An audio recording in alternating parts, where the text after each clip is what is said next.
तो ये कहानी एक ऐसे बच्चे की है जिसकी आंखों के सामने एक मॉन्स्टर उसकी मॉम को मार देता है। तो इसी चीज का बदला लेने के लिए ये बच्चा एक आम इंसान से बन जाता है एक काफी खतरनाक डेविल।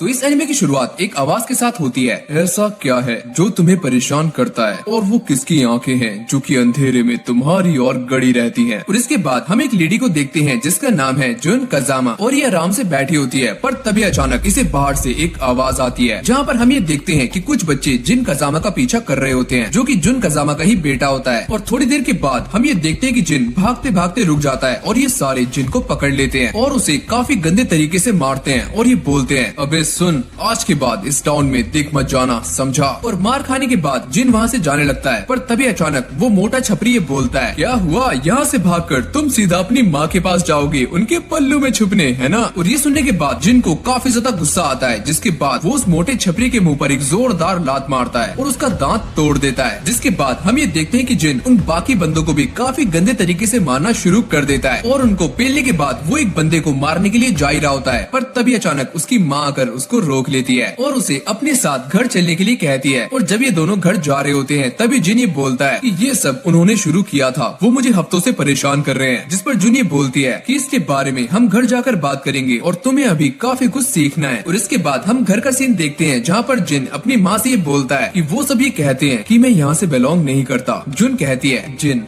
क्या तुमने कभी सोचा है कि वो सब ऐसा क्यों बोलते हैं। और इसके बाद जुन ये बताती है कि वो बच्चे तुमसे गुस्सा हैं क्योंकि वो ये जानते हैं कि वो इस जगह को कभी भी छोड़ नहीं सकते। पर तुम जिन, तुम उनसे काफी कुछ ज्यादा हो। तुम एक दिन इस आइलैंड को छोड़ोगे और ट्रैवल करोगे और काफी सारी महान चीजें हासिल करोगे और तुम काफी टाइम से कजामा फाइटिंग स्टाइल सीख रहे हो पर तुम आज हार चुके हो। जिन ये बोलता है कि नहीं, मैं ये लड़ाई नहीं हारा। जुन बताती है कि तुम्हारी लड़ाई तुम्हारे गुस्से से थी और तुम उसे कंट्रोल नहीं कर पाए, इसीलिए तुम हार चुके हो। और ये सुनने के बाद जिन ये सोचता है कि हाँ, शायद मैंने आज गलती कर दी। और इसके बाद जिन ये कहता है कि मैंने ये बात पहले भी पूछी है पर मैं दोबारा पूछना चाहता हूँ कि हम यहाँ पर क्यों आए हैं। जिस पर जुन कहती है कि तुम ये बात कभी मत भूलना कि ये दुनिया अच्छाई और बुराई दोनों से भरी हुई है और हम यहाँ पर इसलिए आए हैं ताकि मैं कुछ नया एक्सपीरियंस कर सकूँ और तुम्हें भी कुछ नया दे सकूँ। और इसके बाद जिन अपनी मम्मी से अपने पापा के बारे में पूछता है पर जुन टॉपिक चेंज कर देती है। और इसके बाद ये दोनों स्टडी करना शुरू कर देते हैं। और अगले सीन में हम ये देखते हैं कि ये दोनों कजामा फाइटिंग स्टाइल की प्रैक्टिस कर रहे होते हैं जहाँ पर जिन जुन के ऊपर एक जोरदार मुक्का मारता है पर तभी जुन उसको पहले ही रोक लेती है। और इसके बाद जिन उसके ऊपर दोबारा से अटैक्स करना शुरू कर देता है पर जुन भी उसके सारे अटैक्स को ब्लॉक कर रही होती है और उसे नीचे गिरा देती है और साथ साथ उसे लेसन भी देती है। और ये कहती है कि ये बात याद रखो जिन, किसी भी लड़ाई में पहला ओपोनेंट तुम खुद हो और पहले तुम्हें अपने आप को हराना है और हमेशा मूवमेंट्स पर जल्दी फोकस करो और तुम बड़े से बड़े बंदे को हरा सकते हो, वो भी बस अपनी टेक्निक से। और ये कहने के बाद जुन उसके ऊपर एक काफी खतरनाक स्पेशल अटैक करती है जिसको देखकर जिन भी शॉक्ड हो जाता है। और जैसे ही ये अटैक जिन को लगने वाला होता है तभी जुन रुक जाती है और ये बोलती है कि ये है कजामा फाइटिंग स्टाइल का स्पेशल मूव। और इसके बाद हम ये देखते हैं कि ये दोनों प्रैक्टिस करना शुरू कर देते हैं। और जब जिन ये मूव सीख जाता है तो वो इसे जुन के ऊपर अप्लाई करता है पर वो नीचे गिर जाता है क्योंकि उसने अभी तक इसे मास्टर नहीं किया होता। जिस पर जुन ये बोलती है, काफी अच्छा था, प्रैक्टिस करते रहो। ओके,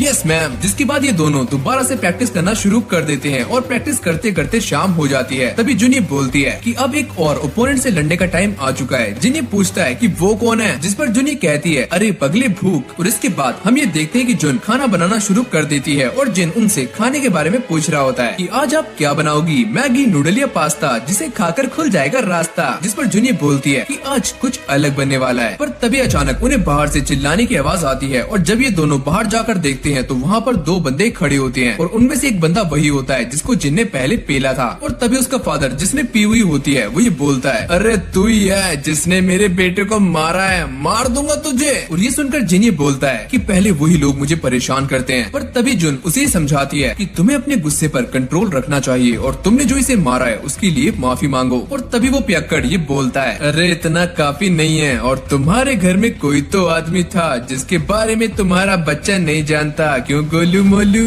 और ये सुनने के बाद जिन को काफी ज्यादा गुस्सा आता है और वो ये बोलता है कि अपना मुंह बंद रखो। और तभी वो पियक्कड़ पियक्कड़ अपनी बोतल तोड़ देता है और ये कहता है, अबे ओए, लगता है तुझे सबक सिखाना ही पड़ेगा। और उसका बेटा उसको बार बार रोक रहा होता है, पर ये पियक्कड़ नहीं मानता। और इसके बाद ये जिन पर हमला करने के लिए आगे बढ़ता है और जिन भी इससे लड़ने के लिए तैयार हो जाता है। पर तभी अचानक जुन उसके ऊपर एक जोरदार अटैक करती है और उसे नीचे गिरा देती है, जिसके बाद वो दोनों यहाँ से भाग जाते हैं। और इसके बाद हम दोबारा से घर के अंदर का सीन देखते हैं, जहाँ पर जुन उसे समझा रही होती है कि तुम्हें अपने गुस्से पर कंट्रोल रखना चाहिए। याद रखो कि तुम एक कज़ामा हो और तुम एक गिफ्ट हो, जो कि मेरे लिए काफी इम्पोर्टेंट है। और ये दोनों ऐसी ही बातें करते रहते हैं और थोड़ी देर के बाद हम ये देखते हैं कि उनके घर के बाहर से अजीब अजीब आवाजें आनी शुरू हो जाती हैं, जिसको सुनकर जुन कर्टन्स बंद कर देती है। पर तभी जिन उनसे ये पूछता है कि बाहर कोई जानवर है, पर जुन काफी ज्यादा घबराने लगती है और वो धीरे से ये बोलती है, डीमन। और तभी अचानक हम ये देखते हैं कि उनके घर के बाहर एक डीमन आ जाता है और जुन जिन को घर के अंदर रहने के लिए कहती है और उसे बाहर आने से मना करती है। और वो ये कहती है कि अगर मुझे कुछ हो जाए तो तुम अपने ग्रैंडफादर हिहाची मिशिमा को ढूंढ लेना। और जिन भी ऐसा ही करने का प्रॉमिस करता है। और इसके बाद हम ये देखते हैं कि जुन उस डीमन के पास चली जाती है और उससे पूछती है कि तुम यहाँ पर क्या करने आए हो, पर वो उसकी बातों का कोई भी जवाब नहीं देता और सीधा ही जुन के ऊपर अटैक्स करना शुरू कर देता है। और इसके बाद उन दोनों के बीच में एक काफी खतरनाक फाइट स्टार्ट हो जाती है और जिन भी ये सारा कुछ घर के अंदर से सुन रहा होता है। जिसके बाद हम ये देखते हैं कि वो डीमन जुन के ऊपर काफी ज्यादा भारी पड़ रहा होता है और वो जुन का गला पकड़ लेता है और उसे मारने वाला होता है। पर तभी अचानक जिन उसके ऊपर एक जोरदार लात मारता है, पर उस डीमन को कुछ भी नहीं होता और वो जिन के ऊपर एक जोरदार मुक्का मारकर उसे पीछे गिरा देता है और जिन बेहोश हो जाता है। और इसके बाद हम ये देखते हैं कि वो डीमन जुन को छोड़ देता है और जिन को मारने के लिए आगे बढ़ता है। पर तभी जुन उस पर अटैक करती है और उसे रोकती है, पर इस लड़ाई के अंदर उनका पूरा का पूरा घर तबाह हो जाता है। जिसके बाद वो डीमन जुन को पकड़ लेता है और जुन भी ये बात समझ जाती है कि वो इसे हरा नहीं सकती, तो इसीलिए वो किसी भी तरह से इस डीमन को घर के पास ले जाती है और उसका हाथ लॉक कर देती है और ये बोलती है, आई लव यू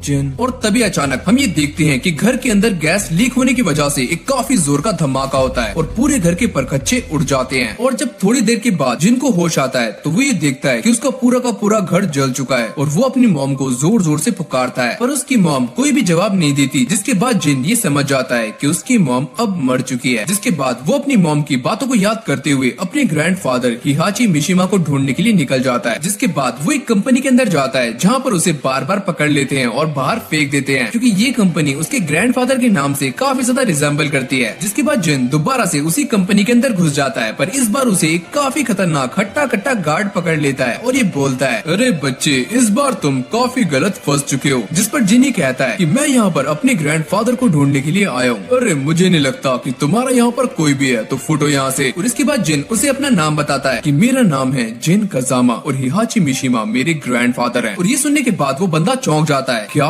कज़ामा? और वो उसे लेकर हिहाची मिशिमा के पास चला जाता है और उसे ये बताता है कि ये बंदा एक घुसपैठिया है जो कि यहाँ पर बार बार घुसपैठ कर रहा है। तभी हिहाची ये बोलता है कि ये बस एक सड़क का चूहा है, इसे वापस भेज दो। और ये सुनने के बाद जिन ये कहता है कि मैं कोई सड़क का चूहा नहीं हूँ और मेरा नाम है जिन कज़ामा और मेरी मॉम ने तुम्हें ढूंढने के लिए कहा था। और ये सुनने के बाद हिहाची सारी बात समझ जाता है और वो ये बोलता है, कज़ामा, जुन कज़ामा का बेटा, हाँ। और इसके बाद हिहाची उसे फाइट करने के लिए चैलेंज करता है, पर जिन मना कर देता है और ये कहता है कि मैं यहाँ आपसे फाइट करने नहीं आया हूँ और मुझे ये सिखाया गया है कि जब तक मुझ पर हमला नहीं होता तो मैं फाइट नहीं कर सकता। और ये सुनते ही हिहाची उसके ऊपर अटैक्स करना शुरू कर देता है और ये बोलता है कि अब तो मैंने तुम्हारे ऊपर अटैक कर दिया, तो अब फाइट करो। और ये सुनने के बाद जिन भी उसके ऊपर अटैक्स करना शुरू कर देता है, पर हिहाची उसे आराम से हराकर नीचे गिरा देता है और उसे दोबारा से खड़े होने के लिए कहता है। और जैसे ही जिन दोबारा से खड़ा होता है तो हिहाची उसे दोबारा से डिफीट कर देता है और वो ये कहता है कि तुम काफी कमजोर हो और तुम मेरा टाइम खराब कर रहे हो, इसीलिए तुम हमेशा के लिए यहाँ से चले जाओ। और ये सुनने के बाद जिन दोबारा से खड़ा होता है और ये कहता है कि इससे पहले उस ग्रीन डीमन ने मेरी मॉम को मार दिया। क्या